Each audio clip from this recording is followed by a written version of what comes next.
हम सवाल उठाए कि लड़कियां जीन्स क्यों नहीं पहन सकती हैं, क्यों लड़कियां मोबाइल लेके नहीं बात कर सकती हैं, लड़कियां क्यों देर तक रात में बाहर नहीं रह सकती हैं। अगर आज आप बदलाव लाना चाहते हैं तो मुझे लगता है कि हर रूढ़िवादी सोच, हर वो सोच जो औरतों को पीछे रखता है, उसमें हम सवाल उठाएं।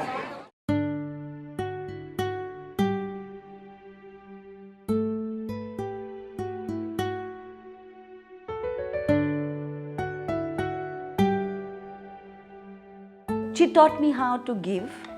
She taught me how to accept. A person full of warmth, wisdom and fun, which is a very unique combination. She accepted everybody for who they were, not only people, her colleagues, but even during the training you could see that people would just love her. Well, she was always very generous, and she would cook and feed people. She always saw the glass half full. But that was a very stable part of her personality. Nothing could change that.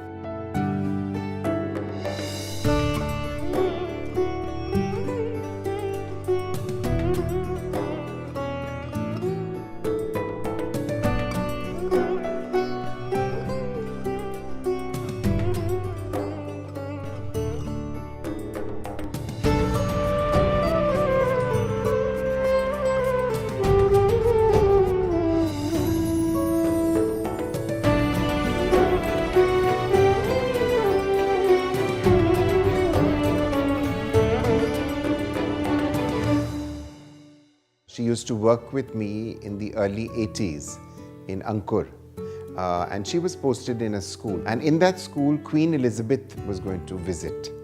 So the principal told us to go to the Basti and to get all the kids that we worked with to see the Queen. So off Martha and I went to the Basti. And as all schools are, public schools, they decided for the Queen's visit, they wanted these kids in the school. They built juggies in the school, if you please, and they told these children, come tomorrow dressed in rags. So Queen Elizabeth can feel what a benevolent school and how we're raising the poor and all these quite rubbishy ideas that were there. Martha and I were not very agreeable to that concept. So we insisted that they had bathed, they had oiled their hair, and they were nattily dressed. The principal wasn't very happy with that. And of course, Martha was thrown out of that school and came back to the main office. So I think this incident for me showed her tremendous sense of principles and also a very strong identity as a very young person, early 20s, in her first job. But I think that really said something to me about the kind of person that Martha was. She was one of those 60, majority of students, that quiet, committed and engaged. She was learning from the field and giving back to the field. So, like many students looking to do something which was different, she had been assigned to us as an intern from the Delhi School of Social Work.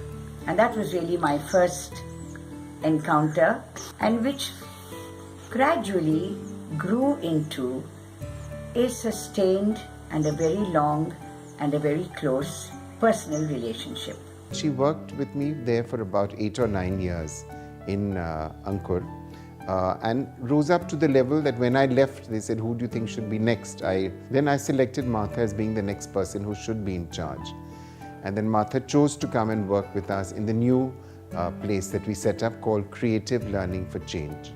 When Martha joined Priya, she looked at the training of elected women representatives of panchayats. One of the big interests she had was what she began to call political empowerment of elected representatives. So she felt that in addition to building their capacity to be a good panchayat leader, their capacity to be a political leader also needed to be strengthened. She organized a fascinating program of panchayats to parliament and brought 100 women panchayat leaders to come and meet women leaders of parliament. Her lectures in universities and colleges were more experiential. It was this side of her which then led to, in 2005, developing a distance education wing of Priya. She looked at the curriculum and learning of political empowerment by women leaders. And in that she partnered with colleagues from University of Victoria in Canada as well. By 2008, she developed the idea of launching the first accredited program with Indira Gandhi National Open University on participatory development. And as she began to interact with academic professors in universities around the country, I think that is where she got inspiration to do her PhD. And she chose a topic which was close to her heart, sexual harassment workplace. Staring, lewd remarks, jeering, cat calls, wolf whistles, these are all part and parcel of any woman's life, be it in public transport, be it on the street, be it in a movie hall. Working women are no exception to this rule. For me, a safe workplace would be a place where I'm judged on my work, on my capabilities to do that work, not on my gender. Sexual harassment at workplace is something that Martha was concerned about initially from a point of view of making workplaces conducive to women. Making workplaces safe is not about creating barriers, but it's more about sensitizing both men and women about how to conduct themselves, about how a workplace should be. So that stream of work is very much a part of Martha Farrell Foundation. Kadam Badhate Chalo was started, after Nirbhaya incident. Where there was a lot of youth outpouring and youth support that was seen on the streets of India. This was Martha's way of working with young people to understand gender-based violence. And we started this off in Sonipat. And now we have it now in 14, 15 locations across the country. Martha was a very strong-willed person. She had a very deep sense of what is right and what is wrong. She always had a very clear sense of what is right for upbringing of children, what is right for relating with members of the family. And the same thing she brought to Priya. She was very clear as to how a workplace like Priya should be. हम लोग theory पहले करते हैं, practice बाद में करते हैं. वो practice पहले, theory बाद में. We've always been taught to question everything around us. I think it's been, challenging the status quo. Don't take things at face value. Her values were more around respect for every person, valuing their knowledge or contribution. So when she came in to Priya, she was able to create an environment where support staff, typists or accountants or people who serve in the kitchen, they also felt valued and that their work mattered. So that is why we have a very interesting initiative in Priya, which is not there in many organizations. It's called the participatory lunch. It's a very simple way of leveling hierarchies and differences and making people feel humane towards each other.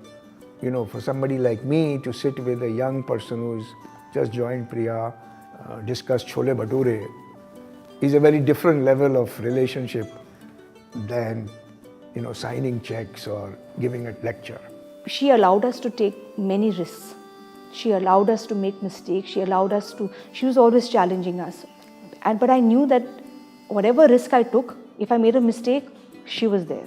उनमें मतलब ये खासियत थी कि वो आपको मतलब आपके फेस से ना पता थी कि जो हमारे साथ काम कर रहा है उसको क्या प्रॉब्लम है, और वो कुछ हमें पता नहीं चलेगा लेकिन हमसे ज़्यादा वो हमें को पहचान लेते थे कि ये इसको क्या प्रॉब्लम है, घर का प्रॉब्लम है या इसको प्रेशर क्या है, तो उसका वो सॉल्यूशन दे देती थी. उन्होंने सोचा कि नहीं, धन सिंह इससे बेटर कर सकता है, इससे निकाला जा सकता है, तो उन्होंने निकाला. उस जो क्वालिटी मेरे से निकल सकते निकाला उन्होंने. She always wanted us to be the best we could. No matter what, I could always rely on her for anything. She would give me advice, I would listen to her, but she always left the final decision to me. And no matter what that decision was, I knew that if I went back to her and it differed from what she had actually asked me to do, she would still support me. She would still always be there.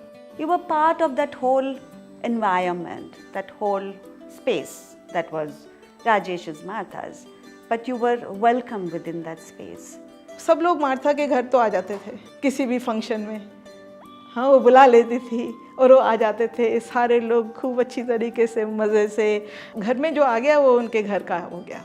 She loved to cook. She loved to eat and she loved to cook. I was marveling at her ability to host and have fun at the same time, not stress her. And also she would organize gifts. She was very thoughtful. She would select gifts for people well in advance, pack them, wrap them. The way, Martha looked at gender, it was about equality, it was about respect, it was about, appreciating each other's strengths and doing the best in that. She was a person who lived her life according to the values that she believed in.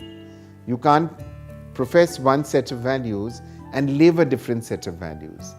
I think that's perhaps one of the things that Martha represented to me. My mother's biggest gift to me was feminism, her feminism. Mom lives on with me in the drive that I have for life, for my work, for my family, for my friends. I am learning more about Martha now when she is gone. Concept नहीं है वो एक असली चीज़ है, notion नहीं है, वो एक उसके जैसे मैं कह सकती हूँ कि मैंने और कोई नहीं देखा.